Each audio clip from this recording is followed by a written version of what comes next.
Season 2 में हमने देखा था कि दोनों बेस्टीज नॉर्मल वर्ल्ड से रियल वर्ल्ड में आ जाती हैं और सब कुछ गायब हो रहा था।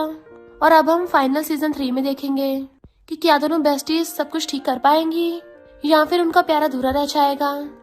अगर आपको रोज न्यू ड्रामास और न्यू स्टोरीज देखनी है तो उसके लिए हमारे चैनल लवली एक्सप्लेन को सब्सक्राइब कर देना और साथ में बेल आइकन को दबा देना ताकि जैसे न्यू ड्रामा अपलोड हो सबसे पहले आपके पास पहुंच जाए।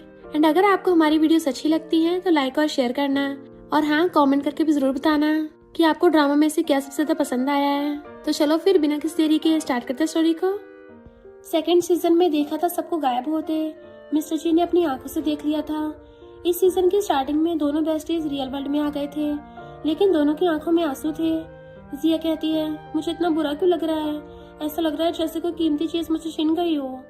तभी दोनों अपने अपने फोन को देखती हैं तो पता चलता है कि सारे चैट्स वापस आ गए हैं। दोनों एक दूसरे को देख हंसती हैं। तभी दोनों फिर से नॉवल के अंदर आ जाती हैं। डाई का एक और साइड दिखाया जाता है जहाँ पर उसके हाथों में पहना हुआ वॉच नॉर्मल वॉच नहीं थी। वॉच की हेल्प से वो नॉवल के टाइम को कुछ मिनट्स पीछे कर देता है। टाइम स्टॉप हो गया था तो सारे लोग भी स्टॉप हो गए थे। डाई उनके पीछे से मिस्टर जी के पास आता है जो सीढ़ियों से जा रहा था। डाई उसके पास आकर उसके पैर को एक स्टेप नीचे करके कहता है, तुम मेरे साथ बहुत बुरा बिहेव करते हो। फिर इन चारों के पास आता है और उसे देख कहता है, तुम एक छोटी कैरेक्टर फीमेल की स्पॉटलाइट को कैसे छीन सकती हो, तुम्हारा आईक्यू बहुत ज्यादा है तो इस काम को करना जरूरी है। फिर उसका आईक्यू नीचे कर देता है। अब बस तुम इस नॉवल की एक टूल बन गई हो। फिर जूजी को देख कहता है, तुम इस नॉवल की अच्छी फीमेल लीड हो तो तुम्हें रोने की जरूरत है, इसलिए अभी से तुम रोने वाली फीमेल लीड हो। देन निंग से कहता है, क्यों ना तुम भी इसके साथ जुड़ जाओ। फिर जिया को देख कहता है, क्यों ना तुम्हारे लाइफ में थोड़ा ट्विस्ट डाल दिया जाए। देन फिर डॉक्टर के दिमाग में सेट कर देता है उसे भड़काने के लिए कि बेबी फोर्स करने पे आ रहा है। देन महाराज कहता है, अगर जूसी ऐसी यूजलेस हरकतें करती रहेगी तो मुझे किसी को उसकी हेल्प करने के लिए भेजना होगा। फिर चुटकी बजाते सारा कुछ नॉर्मल हो जाता है। डॉक्टर को ये दोनों फेक स्टोरी बताकर अपनी साइड कर लेती हैं, इसलिए डॉक्टर कहती है, कोई लड़का ऐसे कैसे कर सकता है। नीनिंग कहती है, हाँ, बड़ी मुश्किल से उनके चंगुल से दोनों बचकर आए हैं।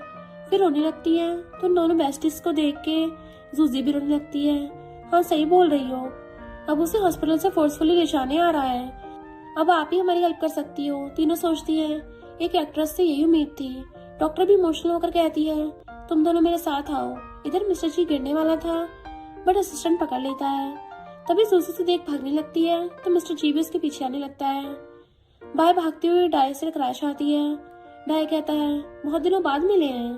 फिर उसके फेस से मास्क उतारता है। सूजी कहती है, बॉस आप यहाँ पर क्या कर रहे हैं। डाई कहता है, पहले तुम ये बताओ तुम यहाँ क्या कर रही हो। जूजी पीरियड्स का बहाना बनाकर कहती है, डॉक्टर के पास चेकअप के लिए आई थी, मुझे पीरियड्स हो रहे हैं ना। मिस्टर जी पूछता है, निंग कहाँ पर है। जूजी कहती है, वो तुम उस वॉइस एक्टर के बारे में पूछ रहे हो ना, लेकिन मैं उसे नहीं जानती तो मुझे कैसे पता होगा कि वो कहाँ पर है। मिस्टर जी पूछता है, तो फिर तुम मुझे देख भागी क्यों। वो कहती है, तुम्हारे कोल्ड फेस को देख कोई भी नॉर्मल इंसान डर जाएगा। सिस्टम कहता है, तुम्हें रोना चाहिए ताकि मिस्टर जी तुम्हें जाने दे। जूजी सोचती है, नहीं, इतने लोगों के सामने मैं बिल्कुल भी रोना नहीं चाहती। मिस्टर जी कहता है, अब तुम ही इसे हैंडल करो, कहीं पर भागने मत देना। मिस्टर जी के जाने के बाद जूसी खिसकने की कोशिश करती है, लेकिन डाई उसका ड्रेस पकड़कर रोक लेता है और कहता है, ऐसी हालत में डॉक्टर के पास आने की जरूरत नहीं है, बस घर रेस्ट करो, ठीक हो जाओगी। जूसी कहती, समझ गई, लेकिन पहले मुझे तो छोड़ो, अगर किसी ने देख लिया तो फिर से न्यू रूमर्स फैल जाएंगे। ये सुनते डाई छोड़ देता है और पूछता है, उन दोनों के बारे में पता लगाने को कहा था, उसका क्या हुआ। जूसी कहती है, वो दोनों बेस्टीज तो मेरा कॉल ही नहीं उठा रही हैं, तो मुझे कुछ पता नहीं चल पाया। डाई उसके पास आते हुए कहता है, क्या तुमने जो कहा वो सब सच था। जूसी कहती है, हाँ, मैं चाहे किसी और को झूठ बोल भी दूं, लेकिन बॉस से कभी झूठ नहीं बोल सकती। इधर मिस्टर यू सैड खड़ा हुआ होता है। तभी बाय को असिस्टेंट रोक लेता है। मिस्टर यू से जिया समझकर कहता है, जिया मुझे माफ कर दो, मुझे तुम्हें धमकी देनी नहीं चाहिए थी, प्लीज अब घर चलो। बाय फेस से मास्क हटाती है तो मिस्टर यू पूछता है, जिया की कजन तुम यहाँ क्या कर रही हो, जिया कहाँ पर है। बाय कहती है, मुझे कैसे पता होगा, मैं बहुत दिनों से उनसे नहीं मिली हूँ। मिस्टर यू कहता है, ठीक है, अगर उसे मिलो तो मुझे जरूर बताना। बाय हाँ बोलती हुई भाग जाती है। ऊपर से मिस्टर जी भी उसे देखकर मिस्टर यू को कॉल कर पूछता है, क्या दोनों मिले, वो कौन थी। मिस्टर यू कहता है, वो जिया की कजन बाय थी। मिस्टर जी कहता है, दोनों बहुत चालाक है, अपने लिए तो सेक्रेटरी भी रेडी कर रखी हुई थी। मिस्टर यू कहता है गेट पर गार्ड्स हैं, अगर उनके पास विंग्स होंगे तब जाकर यहाँ से उड़कर भाग सकती है, वरना तो यहाँ से कहीं नहीं जा सकती। मिस्टर जी की कॉल काटने के बाद असिस्टेंट कॉल कर कहता है वो दोनों एम्बुलेंस में भाग गई हैं, हमारे रोकने पर भी नहीं रुकी। मिस्टर यू सुनकर सैड हो जाता है। नेक्स्ट सीन में निंगनिंग जिया से मिलने आती है और बेबी को फील करने लगी थी, लेकिन जिया बार बार से डरा रही थी कि बेबी इतना जोर से मूव करता है तो मैं भी हिल जाती हूँ। फिर कहती है मजाक कर रही थी। निंगनिंग टच करती पूछती है तुम्हें अब कैसा फील हो रहा है। जिया कहती है नॉर्मल वर्ल्ड में आने से पहले मैं हमेशा किसी हैंडसम लड़के के साथ प्रेग्नेंट होना चाहती थी, लेकिन मेरा वो ड्रीम यहाँ आकर पूरा हुआ तो मैं बहुत खुश हूँ। निंगनिंग पूछती है तो तुमने मिस्टर यू को बताने के बारे में क्या सोचा है, आखिर वो इस बेबी का डैड है। जिया कहती है अभी सोचा नहीं है, पहले एक शांत जगह ढूंढते हैं, फिर बेबी को बर्थ दूंगी, फिर उसे बताने के बारे में सोचूंगी। निंगनिंग कहती है मैं हमेशा तुम्हारे साथ हूँ। इधर ये दोनों मजनू बने अभी भी अपनी अपनी बंदियों को ढूंढ रहे थे और परेशान थे। तभी असिस्टेंट कॉल कर बताता है कि दोनों को हमने लिन फैमिली के होटल के अंदर जाते हुए देखा, अभी तक कोई भी बाहर नहीं आई है। कॉल कट होने के बाद मिस्टर यू कहता है अब किस बात का वेट कर रहे हो, चलो जाकर उन्हें पकड़ते हैं। मिस्टर यू से रोकते कहता है नहीं, इस बार हम सेम गलती दोबारा नहीं करेंगे। वो होटल लिन फैमिली का है तो अगर हम गए तो उन्हें पता चल जाएगा, इसलिए दूसरा प्लान बनाना होगा। नेक्स्ट सीन में दोनों लिन के मॉम डैड के सामने नील डाउन होकर बैठ जाते हैं। डैड दोनों को उठने को कहते हैं तो जो कुछ कहना है खड़े होकर कहो। मॉम पूछती है क्या बात है, दोनों इतने सैड क्यों हो। मिस्टर जी कहता है मॉम मुझसे गलती हो गई थी तो निंगनिंग मुझसे गुस्सा होकर चली गई, हम दोनों ने उन्हें ढूंढने की बहुत कोशिश की है बट हमें नहीं मिली। मिस्टर यू देख सोचता है सच में कितना ओवर एक्टिंग करता है मेरा बिग ब्रो। मिस्टर जी कहता है मुझे उसकी बहुत चिंता हो रही है, उसने एक बार मुझे एक्सप्लेन करने का मौका भी नहीं दिया, अब मैं क्या करूं। मॉम कहती है लेकिन उसने तो हमें इस बारे में कुछ भी नहीं बताया। डैड कहते हैं उसने फिर से हमसे बात छुपाई। मॉम पूछती है निंगनिंग अचानक ऐसे क्यों करेगी, कहीं तुम दोनों हमसे कुछ छुपा तो नहीं रहे हो। मिस्टर यू कॉन्टेक्ट के बारे में बोलने वाला था कि मिस्टर जी से रोकते हुए कहता है मॉम मुझे बस उसे ढूंढने में आपकी हेल्प चाहिए, उससे मिलकर मैं सारी बातें क्लियर करना चाहता हूँ। मॉम डैड दोनों को उठाते हुए कहने लगती है कि ठीक है। इधर ये चारों मिलकर पत्ते खेलते हुए आपस में बातें कर रही होती हैं। जूसी कहती है निंगनिंग तुमने मूवी में रोल करने के बारे में क्या सोचा है, मेरा बॉस मुझे बार बार तुम्हें कन्विंस करने को बोल रहा है। निंगनिंग कहती है नहीं, मुझे एक्टिंग में कोई भी इंटरेस्ट नहीं है, हाँ एक दो बार थोड़े सीन के लिए काम कर सकती हूँ, लेकिन इसे प्रोफेशन बनाकर संभाल नहीं पाऊंगी। मुझे वॉइस डबिंग में भी अच्छा पैसा मिल जाता है, साथ ही इस काम में ज्यादा प्रेशर नहीं होता। जिया कहती है वैसे भी तुम्हारे पास तो लिन ग्रुप के शेयर्स भी हैं, तो फ्यूचर में जॉब ना होने पर भी भूखा नहीं मरोगी। बाई कहती है मेरे पास पैसों की कमी नहीं है, फिर भी काम के बिना लाइफ बहुत बोरिंग है। जूजी उसकी बातें सुनकर थोड़ी सी सैड हो जाती है क्योंकि उसे तो पैसों के लिए एक्टिंग करनी पड़ती है। सिस्टम पूछता है क्या हुआ, तुम अचानक सैड क्यों हो गई, स्माइल करो। जूजी अपनी इमेजिनेशन में स्माइल करती है, लो स्माइल कर दी। ऐसी सिचुएशन में कौन हंस सकता है, हे भगवान मुझे कोई दूसरा मूवी करने के लिए दे दो, या फिर किसी ऐसे लड़के से मिला दो जो बिना बात के मुझे 10 मिलियन दे देगा। सिस्टम कहता है उतने पैसे तो मिस्टर जी और मिस्टर यू उनकी वाइफ को पॉकेट मनी में देते हैं, तो तुम्हें नॉवल के दोनों मेल लीड्स को पटाने का मौका ढूंढना चाहिए। जूसी कहती है मैंने अभी जो कहा उसे भूल जाओ, मैं नहीं उनमें से किसी को पटाने वाली हूँ, उनकी ऑलरेडी 2 बंदियां हैं। नॉवल की फीमेल बनने के लिए मैं कभी गलत नहीं कर सकती कुछ भी। इधर निंगनिंग का भाई दोनों से बात करते हुए जा रहा था तो सामने इन चारों को खड़ा देख शॉक्ड होता है। मिस्टर जी सबसे पहले उसका फोन लेकर कॉल काट देता है। निंगनिंग का भाई मॉम डैड से कहता है क्या कोइंसिडेंस है, आप दोनों भी यहाँ पर हो। मॉम कहती है मैं तुझसे तो घर पे बात करूंगी। मिस्टर जी पूछता है वो दोनों कहाँ पर है। भाई कहता है मेरे फोन में। मिस्टर जी उसके कंधे पे हाथ रखकर कहता है यंग मास्टर लिन तुम थोड़े डरे हुए लग रहे हो। भाई कहता है ब्रो मुझे बस मेरे नाम से बुलाओ, मुझे अभी याद आया कंपनी में कुछ काम है तो मैं अब चलता हूँ। मिस्टर यू से रोककर कहता है ब्रो नहीं, ब्रदर इन लॉ कहो, अभी के लिए कंपनी के काम को साइड में रख दो, बाद में सारा कुछ मिलकर सही कर लेंगे। अब बताओ किस साइड जाना है। वो लेफ्ट साइड इशारा करता है तो सारे उस तरफ जाने लगते हैं। इधर जूजी को फील हो जाता है कि कोई मुसीबत आने वाली है। तभी मॉम डैड के शूज को हाथ में पकड़े हुए अंदर आती हैं। निंगनिंग को डांट रही होती हैं कि तुम बिना बताए भाग गई, तुम किसे डराना चाहती हो। निंगनिंग कहती भी मॉम से बचती हुई कहती है मुझे एक्सप्लेन तो करने दो, फिर अपने भाई पर गुस्सा करती है कि गधे तूने फिर से मुझे धोखा दिया। मॉम कहती है खुद तो भागी, ऊपर से जिया को भी साथ ले गई, अब उसकी फैमिली को कैसे समझाऊंगी। तुम्हें क्या लगा मैरिड हो गई हो तो मैं तुम्हें हैंडल नहीं कर सकती। फिर उसे मारने भागती हैं तो डैड भी अपनी वाइफ के पीछे भागते रहते हैं कि वाइफ अब शांत हो जाओ। इधर ये तीनों बाहर वेट कर रहे होते हैं। मिस्टर यू कहता है टेंशन मत लो, उन दोनों की पिटाई नहीं होगी बट तुम्हारी जरूर होगी। फिर मिस्टर जी डाई को कॉल कर जूजी को ले जाने को कहता है और मिस्टर यू भी बाई के हस्बैंड को कॉल करके उसे ले जाने को कहता है।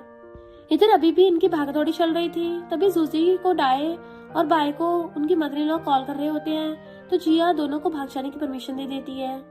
निंगनिंग कहती है मॉम अब तो रुक जाओ। मॉम नहीं सुनती तो निंगनिंग जिया के पीछे छुप जाती है कि मॉम जिया को मत मारना, वो प्रेग्नेंट है। ये सुनकर मॉम डैड दोनों शॉक्ड होते हैं, साथ ही ये दोनों भी। मिस्टर यू अंदर जाने लगता है तो मिस्टर जी से रोककर कहता है जरा रुक जाओ। इधर मॉम पूछती है तुम जिया हो ना? वो हाँ कहती है तो मॉम उसे बैठने कहती है। तुम दोनों जी फैमिली की डॉटर इन लॉ हो तो निंगनिंग की बातों में आकर तुम्हें ऐसा नहीं करना चाहिए। घर से भागना अच्छी बात नहीं है। उन दोनों ने गलत किया है, लेकिन ऐसे बिना बात क्लियर किए भाग जाना बिल्कुल अच्छी बात नहीं है।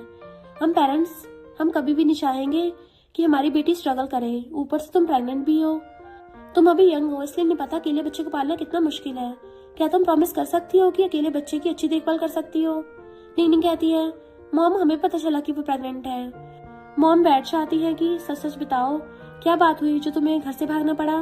अगर तुम दोनों डाइवोर्स चाहते हो तो मैं अभी जाकर जी फैमिली से इस बारे में बात करूंगी और तुम्हें डाइवोर्स लेने में हेल्प करूंगी। निंगनिंग सोचती है कॉन्ट्रैक्ट के बारे में बताने के लिए सही टाइम नहीं है, वैसे भी मुझे अब जिया के बारे में ज्यादा सोचना होगा। डैड पूछते हैं प्यारी बेटी क्या तुम्हारी मिस्टर जी के साथ फाइट हुई है? निंगनिंग ये सुनकर रोने लगती है तो डैड शांत कराते हुए आपस में बात करने कहते हैं, साथ ही में दोबारा ऐसी गलती कभी मत करना। और जिया तुम भी अपनी फैमिली मेंबर को ये सब बता दो। जिया कहती है मेरे मॉम डैड आप दोनों से अलग हैं, उन्हें मेरी जरा सी भी परवाह नहीं है। मॉम उसे सैड दे कहती है कोई बात नहीं, आज से तुम भी हमारी बेटी हो, हम हमेशा तुम्हें प्यार करेंगे। जिया पूछती है क्या सच में? डैड और मॉम दोनों हाँ कहते हैं तो जिया खुश हो जाती है। मॉम पूछती है कि मेरी बात समझ में आई? वो हाँ करती है। फिर मॉम डैड चले जाते हैं। निंगनिंग कहती है माय क्यूटी पाई तुम रोते हुए बहुत प्यारी लगती हो। जिया सुनकर हंसने लगी थी। थोड़ी देर बाद दोनों बेस्टीज मिस्टर जी और मिस्टर यू पर गुस्सा कर रही होती हैं कि हम दोनों के बंदे ही हमारे मॉम डैड को लेकर यहाँ पर आए थे। तभी दोनों भाई रूम में एंटर होते हैं। मिस्टर यू आते जिया के सामने नील डाउन हो जाता है। ये देख दोनों बेस्टीज शॉक्ड होती हैं कि ये तो गुस्सा करने के बजाय घुटनों पर ही बैठ गया। मिस्टर यू जिया का हाथ पकड़ता है और मिस्टर जी भी निंगनिंग की तरफ अपना हाथ करता है। निंगनिंग हाथ पकड़कर उसके साथ चली जाती है। मिस्टर यू कहता है मैंने तुम्हें अपनी सारी प्रॉपर्टी दे दिया था और तुम मुझे छोड़कर जाना चाहती हो। क्या तुमने कभी सोचा कि तुम्हारे जाने के बाद मेरा क्या होगा? जिया कहती है तो फिर मैं तुम्हारे सारे शेयर्स लौटा दूंगी। मिस्टर यू कहता है मुझे पैसे नहीं चाहिए, मुझे बस तुम चाहिए। देन उसे खींचकर किस करता है। जिया उसे दूर करने का ट्राई करती है बट वो दूर नहीं होता। थोड़ी देर बाद दूर होकर कहता है अगर दोबारा कभी गई ना तो मुझे भी अपने साथ ले जा सकती हो, तुम्हारे बिना जीने का दिल नहीं करता। तभी जिया को वॉमिटिंग जैसा फील होता है। मिस्टर यू उसे पानी पीने को देकर पूछता है क्या सच में तुम प्रेग्नेंट हो? मैं सच में डैड बनने वाला हूँ। वो हाँ में मुंडी हिलाती है तो मिस्टर यू बेबी को लेकर बहुत एक्साइटेड हो जाता है और उसे ढेर सारे क्वेश्चन पूछने लगा था। जिया उसे शांत करते हुए कहती है अभी बस 4 मंथ ही हुए हैं, इसलिए ज्यादा जल्दबाजी मत करो। मिस्टर यू होटल की नाइट को याद करके कहता है यानी उस दिन ही तुम प्रेग्नेंट हुई थी, तुम बहुत अमेजिंग हो। फिर उसकी बेली को टच करते हुए बेबी से बातें करता है, साथ ही हमेशा जिया और बेबी के टेक केयर करने का भी प्रॉमिस करता है। जिया उसे कॉन्ट्रैक्ट दिखाकर कहती है दोनों कॉन्ट्रैक्ट कैंसिल हो गए हैं तो मेरा बेबी तुम्हें क्या कहकर बुलाएगा? मिस्टर यू से रिक्वेस्ट करता है कि प्लीज ऐसी बातें मत बोलो, कॉन्ट्रैक्ट को जाने दो, चलो हम कल मैरिज सर्टिफिकेट ले लेते हैं, अब दोबारा मुझे मत छोड़ना। जिया कहती है तुम्हें लगता है मैं अब प्रेग्नेंट हूँ तो मैं तुम्हें छोड़ नहीं पाऊंगी? मिस्टर यू कहता है नहीं नहीं, मेरा तुम्हें धमकाने का कोई इरादा नहीं था, मैं बस चाहता था कि तुम मुझे छोड़कर मत जाओ। फिर उसके क्लोज करने लगता है तो जिया को फिर से उल्टी आने लगती है और कहती है शायद बेबी को भी तुम पसंद नहीं हो। रही बात वापस जाने की तो मुझे निंगनिंग से बात करनी होगी। मिस्टर यू कहता है प्लीज मुझे बेबी और तुम्हारी केयर करने का मौका दो। जिया हाँ कहती है तो मिस्टर यू बहुत खुश हो जाता है। नेक्स्ट सीन में मिस्टर जी और निंगनिंग को देखते हैं। मिस्टर जी अंदर आते ही निंगनिंग को पकड़कर फोर्सफुली किस करने लगता है। निंगनिंग उसे दूर करने का ट्राई करती है लेकिन मिस्टर जी था, उसे छोड़ने के बजाय गोद में उठा लेता है। फिर बेड पर लिटाकर अपनी बेल्ट खोलने लगा था। निंगनिंग उसे रोकने का ट्राई करती है कि इतने दिनों बाद मिले हैं, क्या तुम्हें मुझसे कुछ पूछना नहीं है? मिस्टर जी उसका हाथ हटा देता है। निंगनिंग फिर से उसकी बेल्ट पकड़ लेती है कि लेकिन मेरी बात तो सुन लो। मिस्टर जी खुद को शांत करते हुए कहता है बताओ। निंगनिंग कहती है गलती तुम्हारी है, तुमने एक बार भी मुझे एक्सप्लेन नहीं किया। मुझे भला कैसे पता चलेगा कि तुम्हारे दिल में क्या है। तब मिस्टर जी उसे फोन दिखाता है, जिससे पता चलता है कि उसने बहुत सारे मैसेज भेजे होते हैं। क्योंकि निंगनिंग ने उसको ब्लॉक कर रखा था तो मैसेज सेंड ही नहीं हुए थे। निंगनिंग उससे बचने के लिए कॉन्टैक्ट का बहाना बना देती है कि अब कॉन्टैक्ट नहीं है तो तुम्हारा मुझसे कोई लेना देना नहीं है, मेरे ऊपर से हटाओ। मिस्टर जी उसे क्लोज करते हुए कहता है, ये तुम्हें किसने कह दिया कि हमारा कोई रिलेशन नहीं है? मिस्ट्रेस या फिर वाइफ, दोनों में से तुम खुद चूज कर लो। क्योंकि अब मुझसे दूर जाने के बारे में तुम बस सपने में सोच सकती हो। फिर अपनी बेल्ट निकाल कर पूछता है, और कुछ बाकी है बोलने के लिए? निंगनिंग उसे बचकर भागने की कोशिश करती है, लेकिन मिस्टर जी उसे पकड़कर बेल्ट से उसके हाथ बांध देता है। बेचारी निंगनिंग उसके सामने रिक्वेस्ट करने लगती है कि प्लीज ये सब मत करो, लेकिन मिस्टर जी उसके कपड़े उतारने चाहता है। पर तभी उसे पता चलता है कि निंगनिंग को पीरियड्स आ गए हैं, इसलिए उसके हाथ खोलकर नैपकिन लाने चले जाता है। निंगनिंग वॉशरूम में आकर कहती है, तुम्हें थैंक यू, बिल्कुल सही टाइम पर आए हो, वरना पता नहीं आज मेरा क्या होता। बाद में निंगनिंग को पेट में दर्द हो रहा था, मिस्टर जी उसको मेडिसिन खिलाता है। निंगनिंग सोचती है, पता नहीं कौन सा परफ्यूम लगाते हो, दिल कर रहा हाथ को ही खा जाऊं। तभी मिस्टर जी को कोट उतारते देख दूसरी साइड फेस कर सो जाती है। मिस्टर जी उसके पास आने लगता है तो निंगनिंग कहती है, क्या तुम अभी भी वो सब करना चाहते हो? मिस्टर जी बिना कुछ बोले उसके पेट पे हाथ रख लेता है। निंगनिंग घबरा के कहती है, प्लीज और नीचे मत जाना। लेकिन मिस्टर जी कहता है, मैं तो बस तुम्हें बेटर फील कराना चाहता हूँ। निंगनिंग उसे ऐसा करते देख सो जाती है। इधर ये दोनों रूम के अंदर झांकने की कोशिश कर रहे होते हैं कि आखिर दोनों कर क्या रहे हैं। मिस्टर जी उसे ऐसा करने से मना करता है, ये सब बेबी को देखना नहीं चाहिए। जिया कहती है, मेरे पेट के अंदर से कैसे देखेगा बेबी? फिर झांक कर दोनों को हक करके सोते हुए देख चली जाती है। नेक्स्ट डे उठने के बाद मिस्टर जी पूछता है, तुम ऐसा क्यों कर रही हो? निंगनिंग सोचती है, मैं तुम्हें कुछ नहीं बता सकती क्योंकि तुम इस नॉवल के मेल लीड हो और मैं बस सपोर्टिंग कैरेक्टर हूँ। मिस्टर जी पूछता है, क्या ये कॉन्ट्रैक्ट की वजह से है? अच्छा हो तुमने कॉन्ट्रैक्ट फाड़ दिया, अब मैरिज सर्टिफिकेट लेने में कोई प्रॉब्लम नहीं होगी। निंगनिंग हैरान होती है तो मिस्टर जी पूछता है, क्या तुम ऐसा नहीं चाहती? निंगनिंग सोचती है, जिया ने कहा था कि ओरिजिनल स्टोरी में मिस्टर जी जूजी को मैरिज करने के लिए फोर्स करेगा। फिर कहती है, नहीं मैं तुम्हारे लिए सही नहीं हूँ। मिस्टर जी कहता है, लेकिन मेरे दिल में सिर्फ तुम हो, क्या तुम अब मुझे लाइक नहीं करती? वैसे भी मैरिज सर्टिफिकेट के बाद मेरी आधी प्रॉपर्टी भी तुम्हारी हो जाएगी, हम फिर से साथ में खुश रहेंगे। निंगनिंग मुंडी हिलाते हुए मना करती है कि हालांकि मुझे तुम पर थोड़ा क्रश है, लेकिन पूरी तरह भरोसा नहीं है, इसलिए अभी तुमसे मैरिज नहीं कर सकती। मिस्टर जी सोचता है, यानी तुम भी मुझे लाइक करती हो बट बताने में शर्मा रही हो। फिर कहता है, ठीक है मैं तब तक वेट करूंगा जब तक तुम मुझे पूरे दिल से प्यार नहीं कर लेती, लेकिन इस बार सारा कुछ मेरे हिसाब से होगा। निंगनिंग पूछती है, इसका क्या मतलब है? मिस्टर जी उसके कान में कुछ बोलते हुए उसका हाथ ब्लैंकेट के नीचे डालने लगता है। नेक्स्ट सीन में मिस्टर जी उसका हाथ दोनों धो रहा होता है। निंगनिंग सोचती है, ये फर्स्ट टाइम था तो वो इतना शांत कैसे है? तभी मिस्टर जी उसके साथ घर चलने कहता है। निंगनिंग कहती है, अब कॉन्टैक्ट नहीं है तो मेरा जी फैमिली वापस जाना सही नहीं होगा। क्या तुम चाहते हो कि मैं तुम्हारी मिस्ट्रेस बनकर तुम्हारे साथ जाऊं? हमारा रिलेशन कॉन्टैक्ट की वजह से था, इसलिए कॉन्टैक्ट नहीं तो हम दोनों का भी कोई फ्यूचर नहीं है। मिस्टर जी कहता है, ठीक है। फिर चारों रेडी होने के बाद बाहर आते हैं। निंगनिंग कहती है, जिया मैं ली फैमिली चाह रही हूँ, तो क्या तुम भी मेरे साथ चलोगी? ये सुनकर मिस्टर जी से कहता है, कल रात से अपनी वाइफ को यही समझा रहा था। दोनों बेस्टीज पैकिंग करने चली जाती है। मिस्टर यू कहता है, मैं भी लिन फैमिली चाह रहा हूँ। मिस्टर जी कहता है, तो फिर तुम्हारे इन-लॉज को भी इन्फॉर्म कर दो कि आज रात लिन फैमिली आ जाए। और सोचता है, पहले से तीनों फैमिली में मैरिज अनफेयर था, इसलिए इसे स्टार्टिंग से शुरू करना होगा। मिस्टर जी निंगनिंग से कहता है, पहले मेरे साथ घर चलो, बाद में तुम्हें लिन फैमिली छोड़ दूंगा। निंगनिंग हाँ कहती है। नेक्स्ट सीन में सबके मॉम डैड को साथ में देखते हैं। निंगनिंग की मॉम पूछती है, मिस्टर जी ने हमें यहाँ क्यों बुलाया है? मॉम डैड को तो कुछ भी पता नहीं था। जिया की मॉम भी सेम क्वेश्चन पूछती है तो डैड सबसे कहते हैं, मैं अभी मिस्टर जी को कॉल करके इस बारे में पूछता हूँ। तभी चारों अंदर आते हैं। निंगनिंग और जिया भी सबको साथ में देख शॉक्ड होते हैं। डैड के पूछने पे मिस्टर जी और मिस्टर यू दोनों कॉन्ट्रैक्ट मैरिज के बारे में सारी बातें बता देते हैं।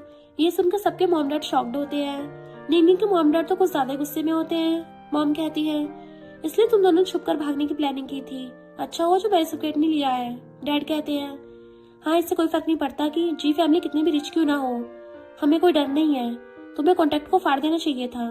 निंगनिंग कहती है, वो तो मैंने बहुत पहले कर दिया है। मिस्टर जी सबसे सॉरी कहने लगता है।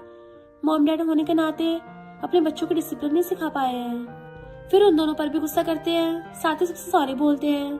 मिस्टर जी कहता है गलती हम दोनों ने की है तो भरपाई भी हम दोनों भाई करेंगे। जी गुरु आपके दोनों फैमिलीज को 1 बिलियन का कॉन्ट्रैक्ट देगा। जिया के मॉम डैड खुश हो जाते हैं, लेकिन निंगनिंग के मॉम डैड दोनों ही इस बात से अग्री नहीं होते और डैड कहते हैं मेरे लिए मेरी बेटी की खुशी ज्यादा मायने रखती है। मॉम कहती है आज से तुम दोनों के रास्ते अलग अलग हैं। जिया अपने मॉम डैड को भी इशारा करती है तो उसके मॉम भी जी फैमिली रिलेशन तोड़ के चले जाते हैं। मिस्टर यू जिया को रोकते हुए कहता है बस मेरा वेट करना।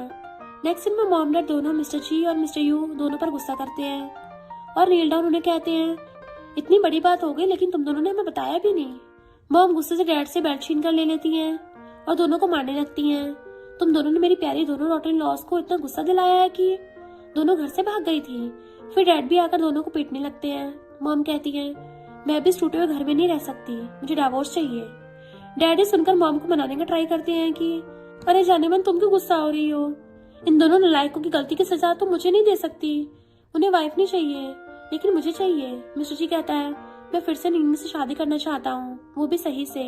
मॉम कहती है तुम्हारे होने ना होने से कोई फर्क नहीं पड़ता, निंगनिंग को भी राजी होना पड़ेगा। मिस्टर यू कहता है लेकिन जिया मुझसे जरूर मैरिज करेगी, अकेले बेबी को पालना बहुत मुश्किल होता है। ये सुनकर मॉम डैड दोनों हैरान कि क्या कहा तुमने। मिस्टर यू कहता है जिया 4 मंथ से ज्यादा प्रेग्नेंट है। ये सुनने के बाद मॉम डैड दोनों ही उसे और मारने लगते हैं कि क्या हमने तुम्हें ऐसी परवरिश दी है, तुमने हमारी प्यारी डॉटर इन लॉ को प्रेग्नेंट करके छोड़ दिया। मॉम दोनों को शांत होने कहती है कि अगर आपने और मारा तो सेकंड यंग मास्टर टपक जाएंगे। मॉम डैड बैठ जाते हैं और दोनों को उठने कहते हैं। मिस्टर जी कहता है नहीं हमने गलत किया है तो हमें पनिशमेंट मिलनी चाहिए। मॉम डैड दोनों को समझाकर मेडिसिन लगाने कहते हुए चले जाते हैं। दोनों से सीधा खड़ा भी नहीं हुआ जा रहा था। बाद में मिस्टर जी कहता है मेरी साइड पीट करके बैठ जाओ, मेडिसिन लगा देता हूँ। बट मिस्टर यू कहता है कोई जरूरत नहीं है, थोड़ी देर बर्दाश्त कर सकता हूँ। मिस्टर जी उसकी चोट पर मारता है तो मिस्टर यू दर्द के मारे चीखने लगा था। क्या तुम पागल हो? मिस्टर जी कहता है अब नाटक करना बंद क्यों कर दिया? फिर भी मिस्टर यू मना करता है। ये देख के मिस्टर जी गुस्से से उसके सामने मेडिसिन रखकर कहता है ठीक है फिर मुझे लगा दो। मिस्टर यू के मुकाबले मिस्टर जी को बहुत कम मार पड़ी थी। मिस्टर यू भी उसकी चोट को मारते हुए कहता है इतनी सी चोट के लिए मेडिसिन क्यों बर्बाद कर रहे हो? मिस्टर जी कहता है चाहे मेडिसिन लगाऊं या ना लगाऊं फिर भी मैं नहीं रहूंगा। मिस्टर यू उसकी चोट पर मेडिसिन लगाने लगता है। इधर दोनों बेस्टीज बैठ के बातें कर रही थी। जिया कहती है मुझे अभी भी लग रहा है जैसे मैं एक अच्छी मॉम नहीं बन पाऊंगी, हालांकि ये मेरी फीलिंग्स है लेकिन मुझे फीलिंग्स बहुत पसंद है। प्रेगनेंसी की वजह से मैं थोड़ी ज्यादा इमोशनल हो गई हूँ। निंगनिंग उसके मूड को ठीक करने के लिए कहती है बेबी तुम अब और मत रो, बाद में तुम्हारे लिए 7-8 मेल मॉडल्स हायर करूंगी। ये सुनकर जिया झट से एक्साइटेड हो जाती है कि मेल मॉडल्स का नाम सुनते ही सारी सैडनेस भाग गई। निंगनिंग कहती है अब उनके बारे में सोचती हुई सो जाओ। देन उसे हक करके सो जाती है। नेक्स्ट डे मिस्टर यू जिया से मिलने आया होता है। निंगनिंग की मॉम पूछती है क्या तुम मिस्टर यू से मिलना चाहती हो? वो हाँ कहती है तो गार्ड उसे अंदर आने देते हैं। मिस्टर यू सबके लिए गिफ्ट्स लेकर आया हुआ था और निंगनिंग की मॉम से कहता है जिया की हेल्प करने के लिए थैंक यू। मॉम कहती है वेलकम, वैसे तुम दोनों बात करो, मुझे रेस्ट करने जाना है। मॉम के जाने के बाद मिस्टर यू उसके पास बैठ जाता है लेकिन जिया उससे दूर होकर बैठ जाती है। मिस्टर यू भी उससे दूर होकर बैठ जाता है और कहता है मैं तुम्हें चेकअप के लिए हॉस्पिटल ले चलूंगा, वैसे क्या तुम यहाँ कंपैटिबल हो ना, वरना मेरे साथ वापस चलो। जिया पूछती है अगर मैंने तुम्हें माफ नहीं किया तो तुम क्या करोगे? मिस्टर यू कहता है फिर तो मैं हमेशा अपना टाइम तुम्हारे ध्यान रखने में बिता दूंगा और तुम जहाँ जाओगी मैं भी साथ जाऊंगा, भले ही बेबी मुझे अंकल कहकर बुलाए, मैं अच्छे से उसका टेक केयर करूंगा। जिया सोचती है भला ये किस टाइप का पनिशमेंट हुआ, फिर उठकर जाने लगती है कि अब तुम चले जाओ। मिस्टर यू से रोकने के चक्कर में उसे दर्द होता है। ये देख जिया पूछती है तुम्हें क्या हुआ? मिस्टर यू कहता है कुछ नहीं बस छोटी सी चोट है। जिया कहती है छोटी सी चोट है, तुम्हें तो दर्द क्यों हुआ है? मिस्टर यू कहता है कुछ नहीं, गलत करने पर पनिशमेंट मिला है। जिया गुस्से से शर्ट उतारने कहती है तो मिस्टर यू जल्दी से उसका शर्ट उतार देता है। जिया चोट देख पूछती है तो मिस्टर यू कहता है मॉम डैड ने पनिश किया है बट दर्द नहीं है, सिर्फ डरावना दिख रहा है। जिया चोट को जोर से दबा देती है तो मिस्टर यू के मुंह से आवाज निकल जाती है। ये देख जिया सैड होकर बैठकर रोने लगती है। मिस्टर यू से समझाने का ट्राई करता है लेकिन जिया खुद को रोने से रोक ही नहीं पा रही थी। मिस्टर यू कहता है अगर रोना बंद नहीं किया तो छोटी पांडा बन जाओगी। ये सुनकर जिया उसे मारने लगती है कि मैं खुद को कंट्रोल नहीं कर पा रही हूँ, मिस्टर यू कहता है मैंने गलत किया है तो तुम मुझे जो चाहे पनिशमेंट दे सकती हो, बट प्लीज रोना बंद करो। जिया कहती है सोचा नहीं, बाद में सोचकर पनिश करूंगी। वो हाँ कहता है। नेक्स्ट सीन में नीनिंग की मॉम डैड से पूछती है आखिर वो दोनों करना क्या चाहते हैं। डैड कहते हैं हालांकि उन दोनों ने गलत किया है, लेकिन अपनी अपनी वाइफ के लिए उनकी फीलिंग्स रियल थी, इसलिए वो गलती को सुधारना चाहते हैं। मॉम पूछती है अगर मिस्टर जी ने भी नीनिंग के साथ कुछ ऐसा करने की कोशिश किया तो तुम क्या करोगे। डैड कहते हैं पिछली बार जल्दबाजी में हमने दोनों को अपनी बेटी दे दी थी, लेकिन इस बार अच्छे से दोनों को टेस्ट लूंगा, फिर जाकर हाँ कहूंगा। मॉम कहती है जी अब अच्छी नहीं है, खुद अपना डिसीजन ले सकती है। डैड कहते हैं तुम्हें तो पता है ना उसने अपनी फैमिली के साथ सारे रिलेशन तोड़ दिए हैं, वैसे भी दोनों बेस्टीज हैं तो उस नाते हम भी उसके भले के लिए डिसीजन ले सकते हैं ना। रात में नीनिंग घर आने के बाद गिफ्ट्स देखती हुई कहती है वैसे गलती मानने का रवैया बहुत सच्चा था, तो फिर तुमने उसे माफ करने के बारे में क्या सोचा है। जिया कहती है मुझे भी नहीं पता, देखना चाहती हूँ वो कब तक ऐसा करता है। जिया पूछती है वैसे मिस्टर जी के बारे में तुम्हारी क्या राय है। नीनिंग कहती है चाहे वो हो या ना हो मेरी लाइफ तो चलती रहेगी, लेकिन अच्छा होगा अगर वो दोबारा मेरे सामने ना आए, इससे मेरी लाइफ थोड़ी रिलैक्स हो जाएगी। वैसे जूही ने होटल से जाने के बाद तुम्हें कॉल या मैसेज किया था। जिया कहती है नहीं, उसे मैसेज करके पूछती हूँ। तभी निंगनिंग जूजी को फार्मिंग करते लाइव देखती है।